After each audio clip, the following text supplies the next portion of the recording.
Okay, so early days, you grew up local to here actually. Yeah. What was that childhood like, the early days? You know what, I can't, because of a traumatic experience I had at 10 years old, I can't remember much at all pre-10 years old. But for me, I was just like any average kid. But then I had a crazy experience. It was a boiling hot day, and we had a knock on the door, and it was my brother's best mate, James, and he wanted to know if we wanted to go swimming, and off we went. And we were just crossing the River Trent across the bridge, and we saw the big top setting up in Burn-on-Trent. And we walked into the big tent, and I was drawn to this area of the other side of the tent where I could see some light sort of partially coming through the door. And I walked over to it, and as soon as I opened the door, the sunlight hit me in the face, blurred my vision. And then all of a sudden, when my vision cleared, I saw something that was amazing, something that just had me in a semi-state of shock, and that was a baby chimp. Was sat on the floor, probably about 10, 15 meters in front of me.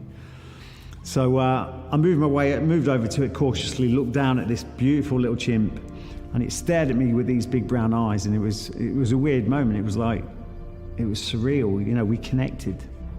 And it seemed like it was going on forever, but it only lasted a few seconds. And all of a sudden, the serenity of that moment was broken like a fighter jet cutting through the sky when I heard the roar of something. And I'll never forget that roar. I can still hear that roar to this day. As I looked into the background, there were some shadows and something was moving, and it roared again.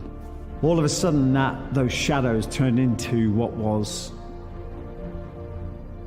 a very big chimp, especially compared to the baby chimp, especially compared to the size of me as a 10-year-old boy.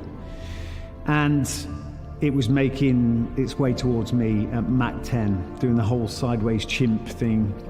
And it was roaring, you know, it was absolutely ferocious. It wanted to do one thing, and that was to kill me and protect its baby. And at that point, I was like a deer in the headlights, but I thought, shit, I've got to move. And as I thought that, this chimp pounced straight through the air. It must have been about 20 foot, straight over the baby chimp.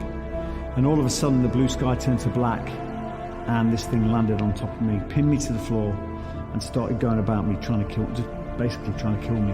And it was like a drummer in a rock band. It was smashing down its fists onto my chest. The first one winded me, knocked everything out of me, and then it started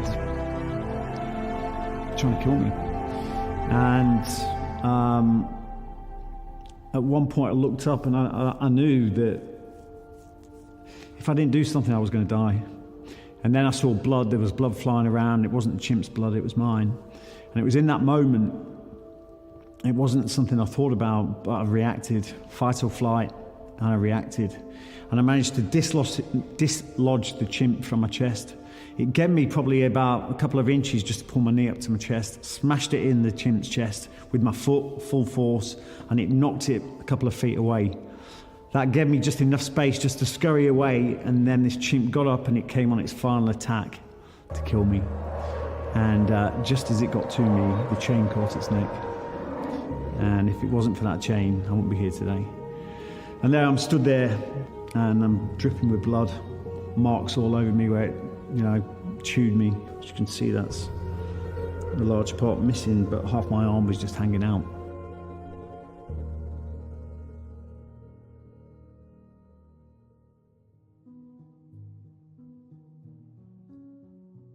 For me, that was my first break point. And that typifies the meaning behind break point. It was that moment where I had to step into the short-term discomfort for any long-term gain. The long-term gain was living that day. The short-term discomfort was taking the fight to the chimp. That's how people live their lives. They're not prepared to step into that discomfort, knowing that on the other side of that is the long-term gain. The way we're wired, and this is the way people operate basically, is everyone's taking short-term comfort, whether that's drugs, drink, relationships, job choices, all the choices they make knowing there's a level of comfort there. And if you want to achieve anything in life, if you want to achieve success at work, success in any aspect of your life, you need to take short-term discomfort for long-term gain. It doesn't need to be about the big stuff. It doesn't need to be about these life-threatening situations. We're faced with this day in, day out. Everything we do in life is about taking the short-term discomfort, and that, whether that's sending an extra email, staying a bit longer at work, whatever it is. It's like, also, let's relate it to physical exercise or something. If you want to achieve a goal, let's say you want to run the London Marathon next year, that every week you're going to have to do some training to achieve that. And that is about, you're not going to want to. By the time it comes to point your trainers on going out the door, your mind is going to tell you and enforce every reason why you shouldn't do it. And it's devious. It'll tell you to go and check your computer, do this, do that. And that's when we have to switch this off. You have to switch the mind off and follow the process. And that's something that I learned from an early age, but something that was further enforced in the military. You have to follow process. Follow your heart, switch off this, which is the program. And through that, you will achieve your aim. So really, if you can take care of the small stuff, about doing everything, whether that's washing the dishes before you go to bed at night so you don't come down to a whole mess in the kitchen, whatever it is, making your bed in the morning, simple things. If you can do the simple things, the big stuff takes care of itself. The chimp changed my life. It changed that was a pivotal turning point of my life. From that moment on, my life went haywire. I was chasing danger everywhere I could. I was void of consequence, void of emotion, and I just wanted to be on the edge of death. I wanted to be in the hardest fighting unit. I didn't want to learn a trade. I wanted to be at war every day. I wanted to learn to be a soldier. I wanted to learn how to shoot weapons. I wanted to learn how to shoot the enemy. I wanted to be in conflict every day. And for me, the Marines were the people that were going to get me there. Special forces, they're carved in marble on a different planet and bought, they're cut from a different cloth. I just thought I could never achieve that, but what I thought I could, although I doubted myself, I could achieve the Royal Marines, but I knew it was the toughest. I joined the Royal Marines and I got through 32 weeks of training. This is back in 1989 I joined up. From there I went straight over to Northern Ireland. That was probably my biggest shocker, to be quite honest, because when I joined there was a brochure, and in my brochure there was young men in uniform, looked pristine, and I just thought, God, all the chicks will love that. And then I saw another guy who was like windsurfing on a little holiday in the Caribbean or somewhere, and nothing prepared me for Ireland. That first night we got in, something had happened, a bomb had gone off, we were straight onto the helicopter, straight out, and the IRA had driven a truck bomb or a car bomb into a checkpoint. Totally obliterated the whole of the checkpoint. It was a 500-pound bomb. We were on a quick reaction force, so anything that happened in the region, we would jump on a helicopter, go straight out there, deal with it. There was just mayhem everywhere. And I remember he gathered everyone in and he booted something on the floor. He said, we need to see if we can find any more of these. And we looked down and it rolled, and as it stopped, it was a head inside a helmet. And that for me was like, that wasn't windsurfing on the beach. You know what I mean? That was like my first introduction as a young boy to war. That's where I crossed that bridge. And it was a bit of a shock, really. A hell of a shock, actually.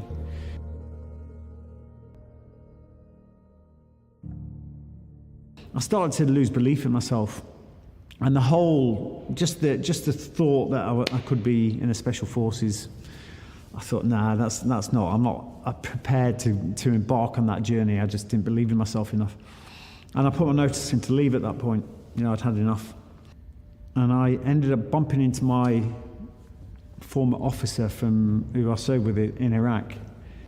I saw him there and he said, what are you up to? I said, well, I'm leaving. And he said, no, you're kidding me. And I said, yeah. I said, it's not for me. And he says, mate, he says, you've got something. I don't know what it is, but you've got something. I believe you've got what it takes for the Special Forces. If you leave now, you'll regret that for the rest of your life. And those words changed me straight away, it inspired me. Someone gave me a bit of confidence when I was lacking it. And that was phenomenal. And within a month or 2 months, I was down at Hereford starting Special Forces selection. One of the youngest lads there. I don't get lost in the journey. It's always has been the vision of who and where I want to be. So whether that came to missions, in Iraq or in Northern Ireland, it was about where I wanted to be. It was the visualization of what we wanted to create, the end result. And that, for me, was always the anchor that pulled me forward. So regardless of what happened in here, I've always had a mission, a goal. We were mission driven anyway. It was that mission, that goal that I would always focus on. Because if you don't have a focus on a goal or a mission, and this is generally in life, you will find that you end up becoming a victim of your circumstances. You get lost in the journey. Something happens, something major happens, and you become a victim of your circumstances because you've got nothing bigger pulling you through. So really, for me, it's always been about the fact that I visualize where I want to be when times are tough, when times are hard, when things are going really wrong. I visualize, I've got a vision of where I want to be, and it's that one thing that pulls me through, and I don't get bogged down in the situation. People can take doubt one or two ways. Some people get delivered doubt from someone else, and that absolutely makes them crumble. They stop chasing their dreams. They start believing the doubt expressed from someone else. For me, it works differently. And as soon as I hear that, it gives me more energy to prove them wrong. But it's just how you frame it. It's the same with so many things. Some people, if you allow that self-doubt to ruin your dreams, you're never going to get anywhere in life. But the thing is, as long as you're passionate enough, as long as you're coming from the heart and not from the head, and your motivation is pure passion for what you believe in, no one can stop you.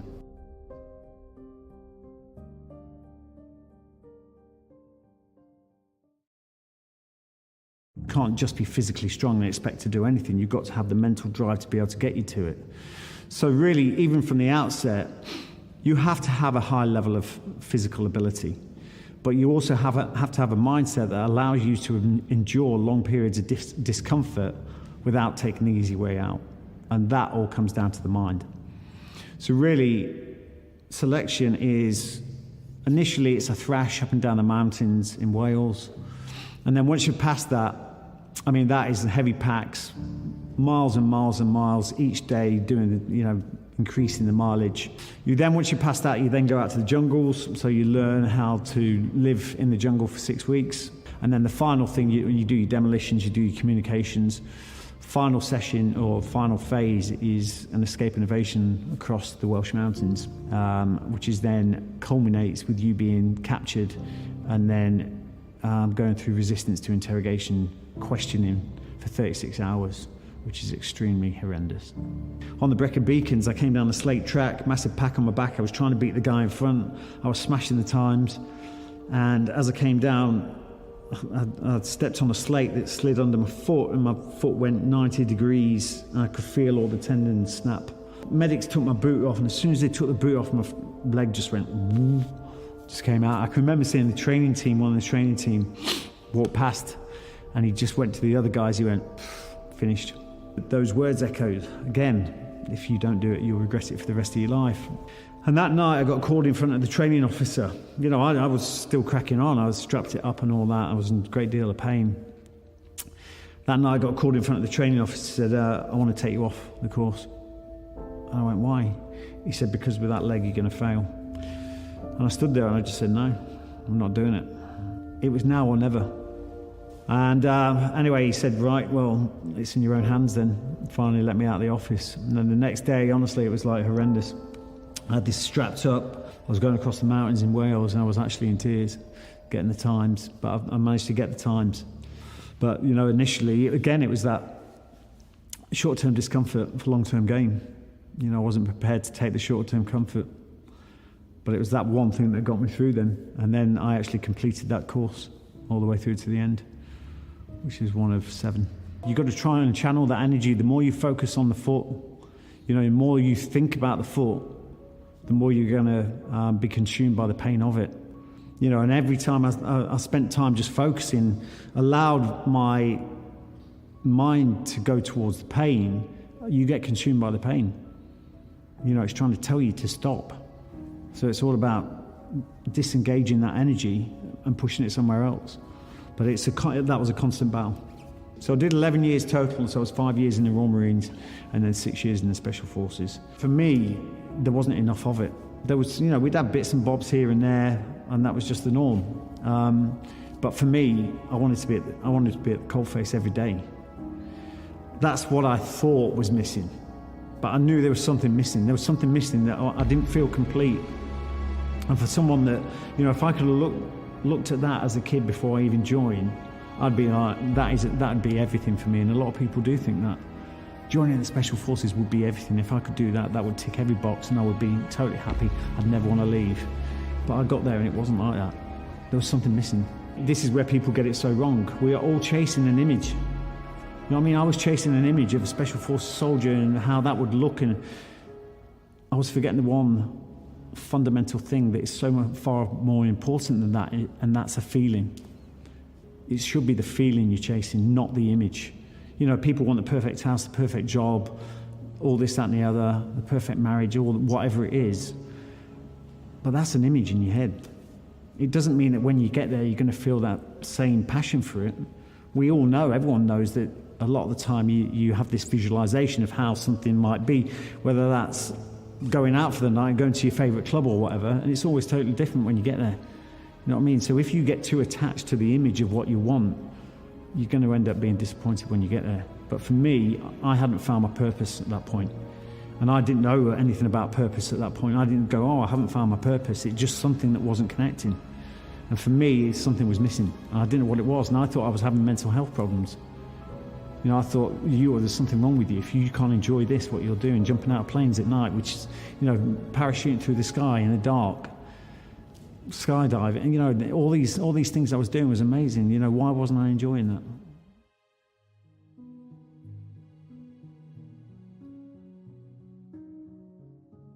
I've always wanted to create my own path, and it's something I still do to this day, because we're so trained. I don't want to follow someone's footsteps. I want to create footprints. That's with everything I do. So, it was about redefining myself, recreating something new. So for me, it was about learning about business and this, that, and the other. And I thought that would be the security industry. So I started my own things. I started my own security company, and providing people for VIP security and stuff in London. And then the Iraq War kicked off. And then for me, although I said I'd never go and do that, the money was phenomenal. And especially after coming off a military wage. But the thing is, you get drawn to the money. It was all about the money. For me, it was money, money, money. I was driven by money because my complete lack of it all my life. You know what I mean? That was the drive. And now, looking back now, I call that fool's gold, because it's fools. You're a fool for chasing the dollar. And we were running these big projects. We turned up with a small infrastructure of ex-special forces. Only a few of us, and before long we'd recruited an army of 2,000 Iraqis, and we were training them in bodyguard skills, weapon skills. It was just crazy. The Americans were just flooding the place with US dollars. I was down watching like $1 million stacks coming off they were just flooding into the communities. The big American green-eyed machine had moved in, and it was just everyone was just fighting for a dollar.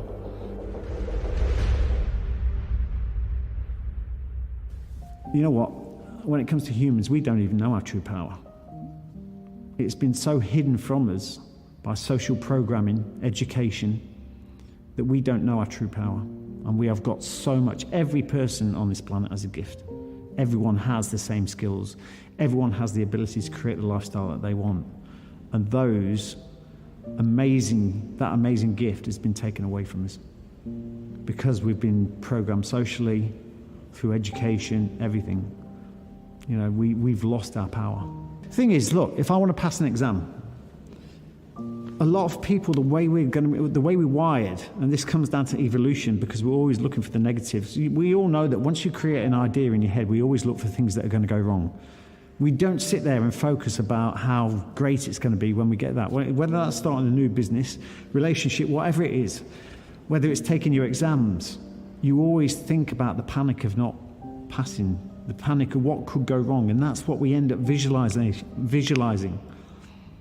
You know what I mean? And it's about just changing that energy to be more positive. So really, the thing is with this, You'll get so many people that disbelieve and will never engage in it. But when they do it once, they only need a little taste. And once they've got a little taste to know that this stuff really does work, that will change their life forever. You know, you guys must know yourself that happens. You know, once you get a taste that this stuff works, it's contagious, like you wouldn't believe. Let's try and relate this to people taking exams, for instance, or something like that. You know, if you're going to sit there and think, you know, about how much the study is getting you down, how much you hate doing what you're doing, the more you focus in that, like I said to you before, you know, you're not focusing on your goal. You're not focusing on something different that pulls you out of that situation. So you're lost in your circumstances of that moment. You become a victim of them. A lot of times you have big, ballsy goals, and they should always be ballsy. It should be something that you doubt your ability to achieve. But the thing is, you should have mini goals.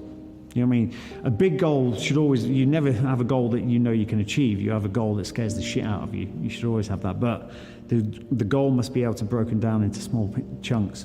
So really it's about, when you're going through that hard stuff, it's about creating a small, short-term goal that gets you from moment to moment to moment. But it's that whole internal message. And if you sit there and you're studying for an exam or something like that, and you're focusing on how shit this is and how much time it's taken and how you're not enjoying it, you won't pass it. At the end of the day, you've got to define what your purpose is. And the problem is, when you're young and you haven't had many experiences in life, that means that you need to get out there and stop throwing yourself into loads of different experiences, because you need to start defining what really makes you tick. So it's about defining your purpose. Initially, you've really got to step into the short-term discomfort for the long-term gain and start doing things in life. You need to define your purpose. What is your purpose in life? You know, once you do that, you define, you know, going back over history, where have I felt really good about myself? What have I enjoyed most? And then you will start to define your purpose. So that really all comes down to purpose. I mean, for me, I didn't find my purpose until 2011. You know, and that was when I was rescuing the kids from child prostitution and slavery in Thailand, and I didn't know the gift that would give me. When I actually saw these kids then go to the orphanage, and then a week later, or a couple of weeks later, you're seeing these kids, you know, very young kids walking down the street with a school uniform on and a satchel. And only weeks before, they were about to be sold into some brothel. That is rewarding. Everyone will have a passion or a desire to be something. You know what I mean? And whether that's someone that wants to travel a lot, whether that's someone that wants to be in business, you've got to start pushing the boat out and start experiencing with things. You know what I mean? So you've really got to push the boat out, and some experiences you're not going to enjoy. But you start noting down the things you do enjoy, and before you know it, you can define a purpose of where you're supposed to be and what floats your boat. You know, it's like failure in life. I mean, my book, you know, like Breakpoint, is about failure. It's not about success. But for me, failure is growth. You know, as long as you look at failure as a milestone of growth, and what did you learn from it, and how did you move forward from that, that to me is growth. It's not failure. The last thing I will ever do is fake perfection. I want to keep making mistakes all my life because I know I'm working hard when I do that. So really, my first book gave me the foundation to be able to write my second book, which really does push into the personal development space. And that is Battle Ready. Battle Ready is the process that I used when I came back. When I did the Thailand operation, I came back, I'd fallen apart. My life was is a real mess. My mental state was horrendous. And it was how Battle Ready is about the process that I followed to get myself out of that. When you adjust mental health to mental wealth, that's the moment you start throwing the line out of that dark hole and start pulling yourself out of it. And that really, you know, that goes back to everything I've said about having a goal. That's about creating a goal that is not based on your current circumstances. Don't focus on where you are, focus on where you want to be. It's about casting a stone to that and then following that stone. So really, Battle Ready is the process that I've followed. When I got back to the UK finally in 2014 and my life had fallen apart, I came back to the UK with no money, no nothing. But I came back with a vision, and that was the vision to create a globally identified brand recognized for the positive growth and development of others. And that was Breakpoint. And that was my company. And that was the most powerful thing I came back with, worth more than any money in the bank. And for 2 months, I isolated myself on my own in a house. And I went through mental processes day in, day out. I cut away the drugs, I cut away the alcohol. I needed a mindset based in clarity, not confusion. and I started putting in a visualization because I learned that in Iraq. So I visualized every day. I wrote a contract to myself of where I wanted to be. I signed it, and I used to repeat that to myself every day. Every day I used to repeat that. I created goals, wrote them down, and I spent every day, it was like a mindset boot camp, doing everything, listening to podcasts, personal development podcasts, everything. It did get to the point, I was asking, show me a sign. I was thinking that thing in Iraq didn't mean anything. It was just a coincidence. There's no message there. I was starting to feel negative. And I had to fight those thoughts and emotions.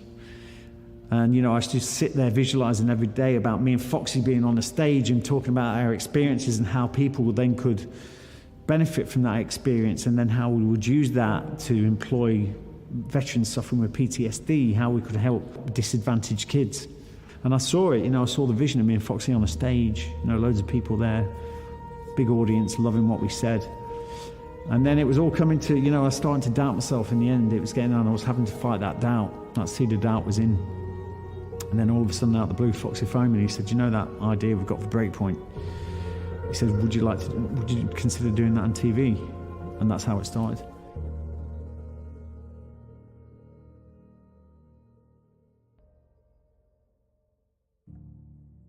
See, when you've got years and years of social programming from school, everything, and we end up, the older we get, we end up becoming subject to repeat habit loops.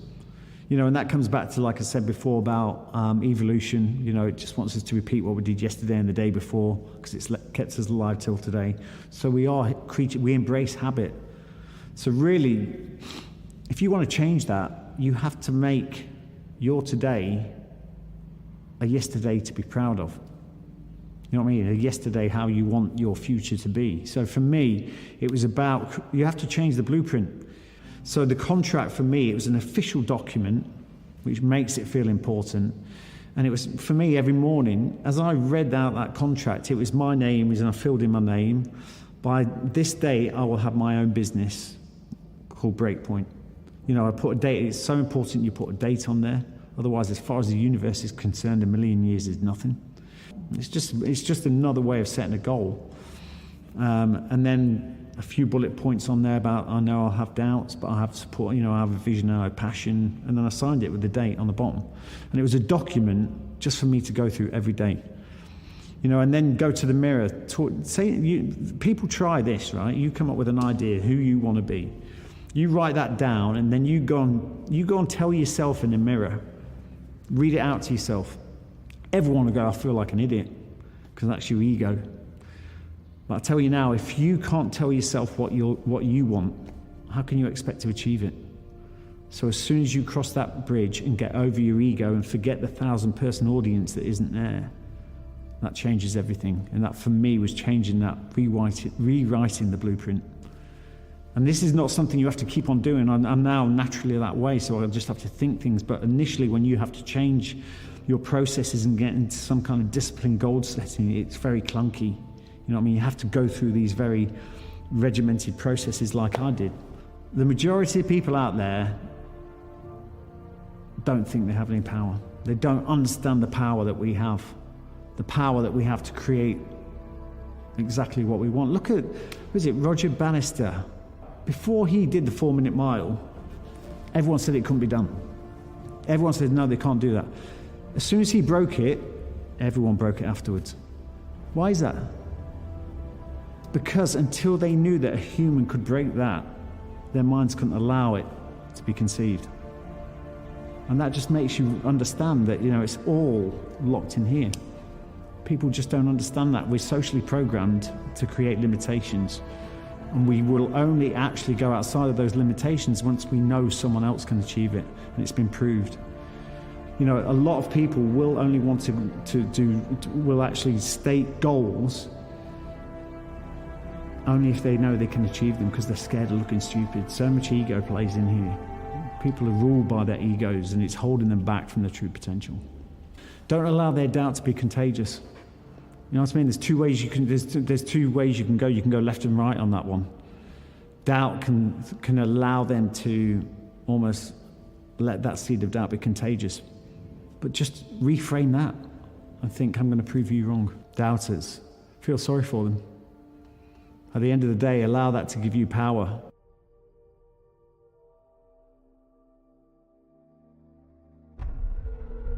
Don't quit, don't ever quit. Persistence beats resistance. Success is a series of failures. So people that quit, the only people that fail are people that quit. If that stops you from achieving your goals, then, you have failed. You're embracing failure.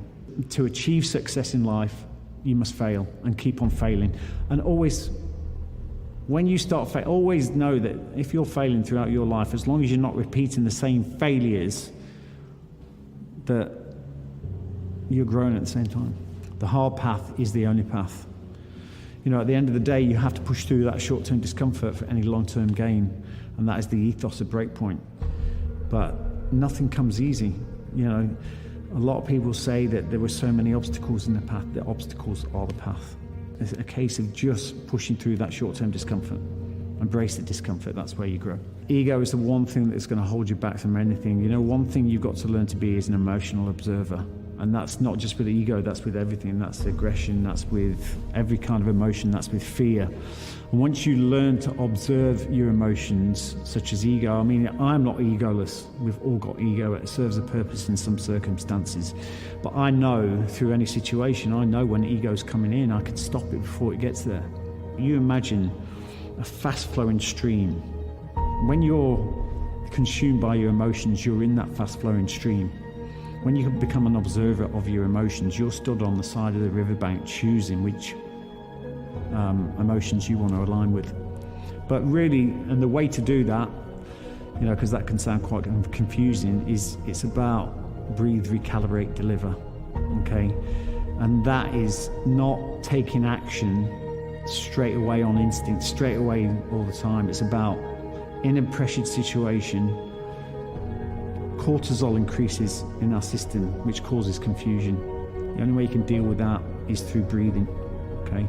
To lower cortisol, deep breaths allow clarity and not confusion, and then you can make the right decisions.